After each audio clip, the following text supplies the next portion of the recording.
मासळ परिसरात 15 दिवसातली तिसरी घटना असल्यामुळे शेतकरी वर्गात दहशत निर्माण झाली आहे। वाघानं मनुष्याला ठार केल्यास तात्काळ 10 लाख रुपयांची मदत मिळत असते, परंतु शेतकरी राजाचा बैल ठार केल्यास तात्काळ मदत मिळत नसल्याची खंत व्यक्त करत त्या शेतकऱ्यांना तात्काळ मदत करण्याची मागणी सामाजिक कार्यकर्ते आसिफ शेख यांनी केली आहे। कृषीप्रधान देशात शेतकरी महत्त्वाचा घटक असून ताडोबा परिसरातील ग्रामीण भागात वाघांच्या दहशतीमुळे शेतकरी चिंतातूर झालाय।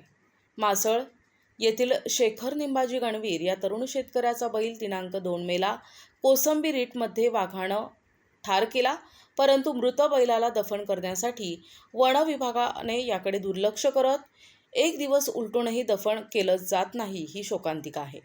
शेखर निंबाजी गणवीर या शेतकऱ्यास वन विभागानं तात्काळ आर्थिक मदत करण्याची मागणी सामाजिक कार्यकर्ते आसिफ शेख यांनी केली आहे। प्रतिनिधी अमान कुरेशी, NTV न्यूज मराठी, चिमूर, चंद्रपूर।